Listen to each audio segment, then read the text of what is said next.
नमस्कार। प्रभात साक्षी न्यूज नाटक और आप सभी का स्वागत है।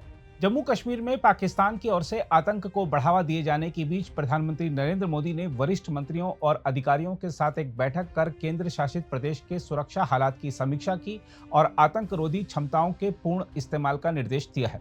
इसके बाद माना जा रहा है कि जम्मू कश्मीर में चप्पे चप्पे पर सुरक्षा के बंदोबस्त पहले की तरह दिखाई दे सकते हैं। इस बीच कश्मीर में लिक्विड आईईडी एक बड़े खतरे के रूप में सामने आता दिख रहा है, जिससे सुरक्षा बलों की चिंता बढ़ गई है। सुरक्षा बल इसलिए भी चिंतित हैं क्योंकि आतंकवादियों को स्थानीय स्तर पर पनाह और अन्य प्रकार का समर्थन मिल जा रहा है।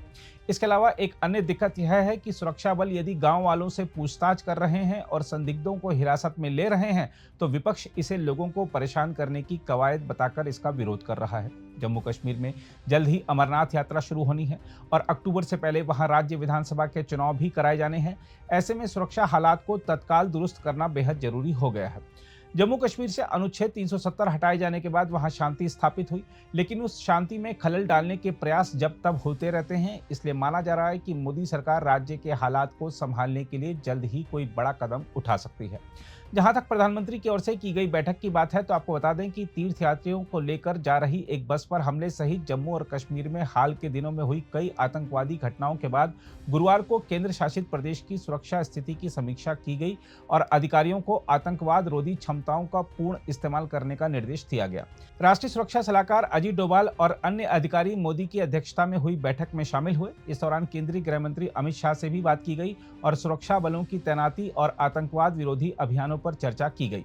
मोदी ने जम्मू और कश्मीर के उपराज्यपाल मनोज सिन्हा से भी बात की और केंद्र शासित प्रदेश में स्थिति का जायजा लिया। उपराज्यपाल मनोज सिन्हा ने उन्हें स्थानीय प्रशासन द्वारा किए जा रहे प्रयासों की जानकारी दी। बैठक में प्रधानमंत्री को क्षेत्र में सुरक्षा संबंधी स्थिति और वहां चलाए जा रहे आतंकवाद विरोधी अभियानों से अवगत कराया गया।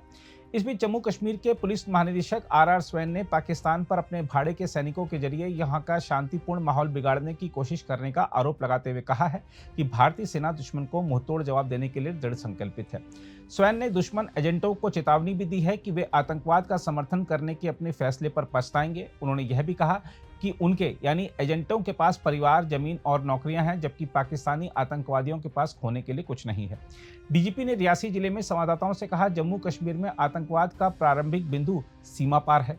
विरोधी पक्ष का स्पष्ट इरादा यह है कि यदि वे कश्मीर में शांतिपूर्ण माहौल बिगाड़ने के लिए स्थानीय लोगों को विध्वंसक गतिविधियों के लिए प्रेरित नहीं कर सकते, तो पाकिस्तानियों को वहां भेजकर उनकी भर्ती करें और उन्हें जबरन इस दिशा में धकेलें।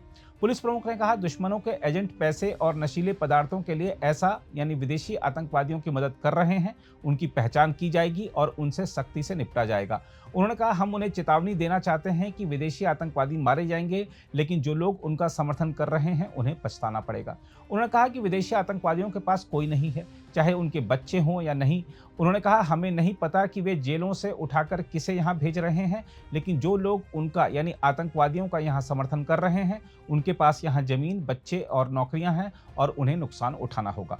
स्वैन ने कहा कि पाकिस्तान जम्मू और कश्मीर के बीहड़ इलाकों का इस्तेमाल करना चाहता है ताकि वह विदेशी आतंकवादियों को जंगलों में भेजकर शांतिपूर्ण माहौल बिगाड़ सके। उन्होंने कहा कि यही सच है।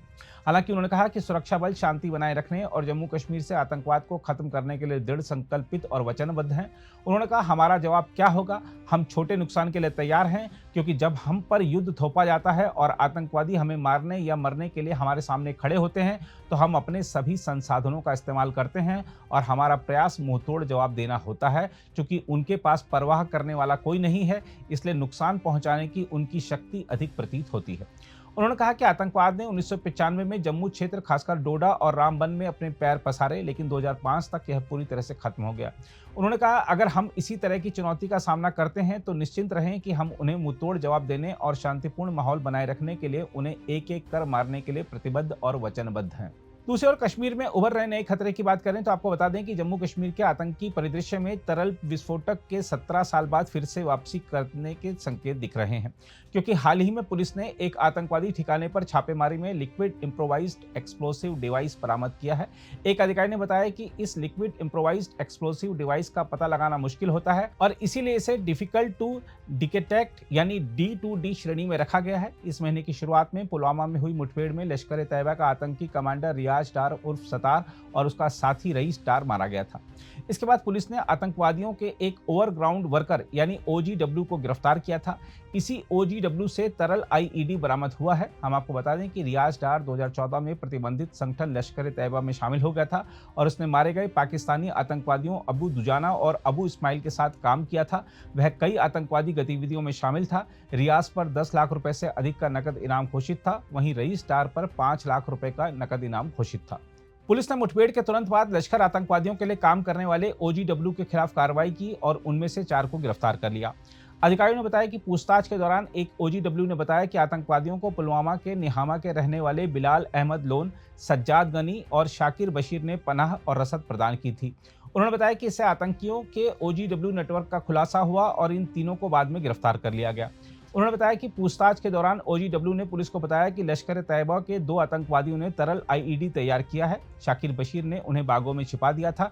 अधिकारियों ने बताया कि पुलिस और सेना की टीम ने इसे बरामद किया। सेना के विस्फोटक विशेषज्ञों ने प्लास्टिक कंटेनर में रखे 6 किलोग्राम तरल IED को नष्ट करने का निर्णय लिया।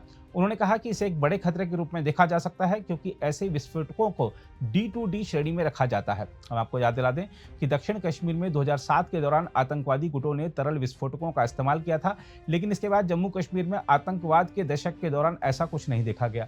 अधिकारियों ने कहा कि खुफिया जानकारी मिली है कि पाकिस्तान स्थित आतंकवादी समूह अब तरल विस्फोटकों का इस्तेमाल करेंगे।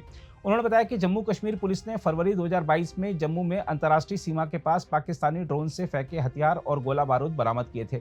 बरामद किए गए विस्फोटकों में सफेद तरल की 3 बोतलें भी शामिल थीं।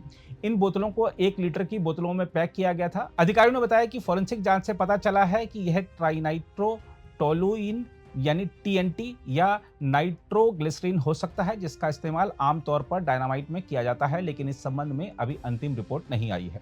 अधिकारियों ने इस आशंका से इनकार नहीं किया कि इस तरह के विस्फोटक कश्मीर घाटी में पहुंचा दिए गए होंगे।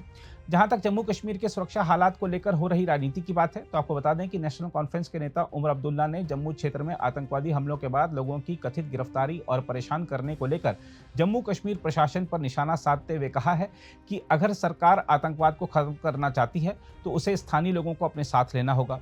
अब्दुल्ला ने सोशल मीडिया मंच एक्स पर कहा, यह अक्षम जम्मू कश्मीर प्रशासन सिर्फ लोगों को गिरफ्तार करना, हिरासत में लेना और परेशान करना जानता है। वे बार बार एक ही गलती करते हैं और फिर भी अलग नतीजे की उम्मीद करते हैं। आतंकवाद को खत्म करने के लिए आपको स्थानीय लोगों को अपने साथ मिलाने की जरूरत है, न कि अलग थलग और नाराज करने की। अगर आप भी लेना चाहते हैं देश दुनिया की तमाम जानकारी तो आज ही सब्सक्राइब करें हमारे चैनल को। साथ ही नीचे दिए बेल आइकन को जरूर दबाएं ताकि हर अपडेट आप तक पहुंच सके।